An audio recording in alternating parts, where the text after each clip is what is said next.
What is going on, everybody? Welcome back to Phones and Drones. We are finally here. We're about to cross the finish line for iOS 17.4 as they just released the RC or release candidate build, right on track for that March release to meet the deadlines for the EU. Now, obviously, this release here was stemmed from a large legislative change for what they're requiring of Apple to do and the App Store and all of that. So here in the US, we don't have a ton of changes. There are still little bits and tweaks here and there in iOS 17.4, but again, as is usual here, we are not expecting anything major. Let's take a look at the final build number and how that heat management goes on this update, and look how large of a file size it is, and go through our basic steps. Let's jump into it.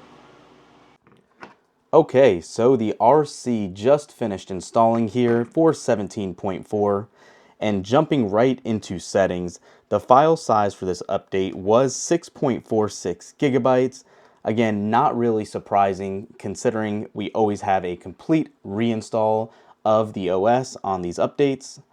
But then jumping in, you can see 17.4 and then about an iOS. The final build is going to be 21E217. So, having said all of this, again, unfortunately, they still don't give full details right here as far as what's updated. When you actually go into the software update, you do get a little bit more information. However, take that for what you wish. There is no other details there, unfortunately, given. Although on full RC builds, at least we do know all of the new features being listed out, because Apple does break that down in the software update screen that we were just talking about. Beyond that, let's also take a look at something that rarely ever is updated, and that's the feedback app, to see if there's anything new here. And you can see the last update was from last week. Unsurprisingly, Apple has still not updated this, unfortunately, but keep that in mind. The feedback app will eventually be updated as well. They do run a little behind. Now, into all of the changes. First, let's talk about the EU changes, and there is a number of those. So, first things first, we do now have the big one of the App Store, that you can now sideload apps.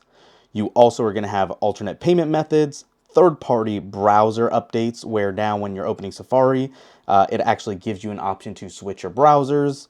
There is now NFC access, so now you don't need to actually use Apple Pay.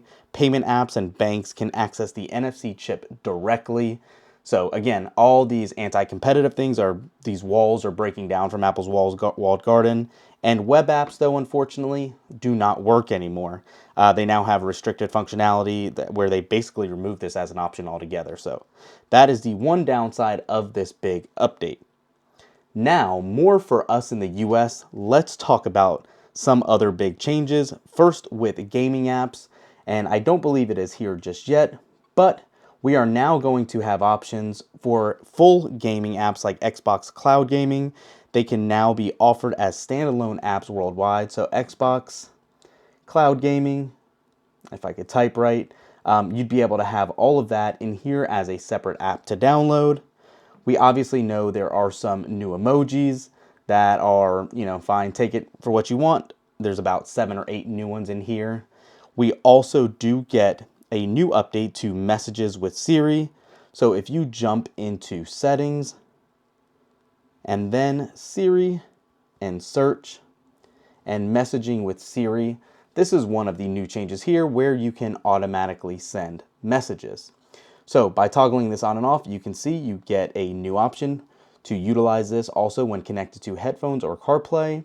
And with it activated in the first place, Siri will automatically send messages unless you ask to change or cancel.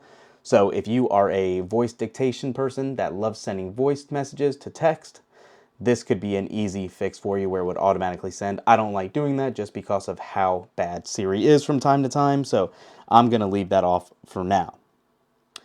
Podcasts and music, the Listen Now is now renamed Home. So if we jump into music, you can see down here we have a new splash screen for what's new.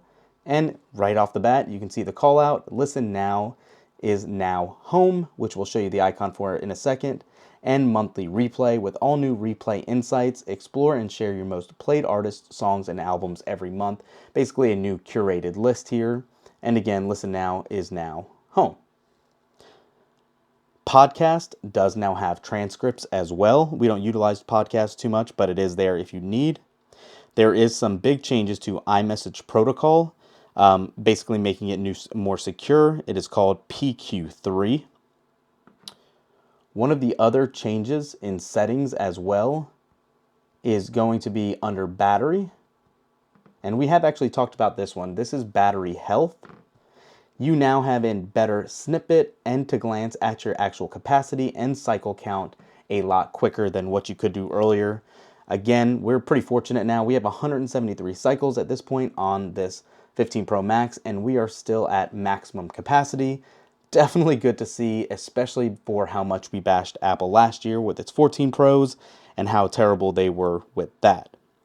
You do have other changes to stolen device protection.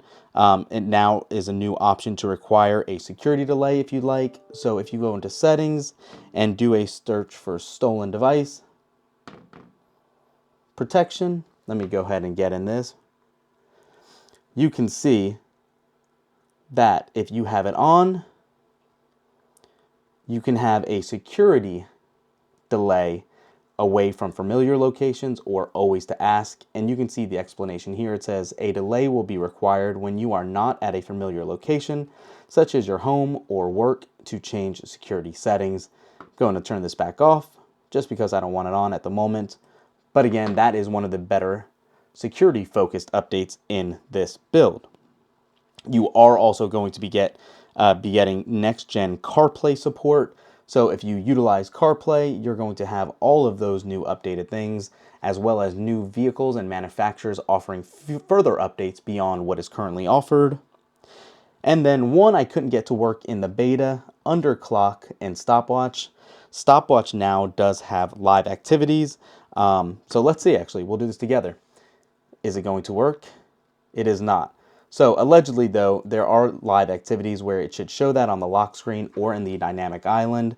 Not sure why ours isn't working for some reason, but it is clearly not. Let's do a lap. Yeah.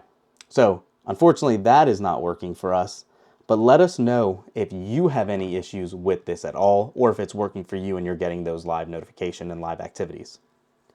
Aside from that, those are the main changes. Let us know what you guys think in the comments down below. Did Apple knock it out of the park with 17.4, or are there a lot of things you'd still like to be seen? Let us know. Thanks for watching, guys. We'll catch you in the next one. Peace.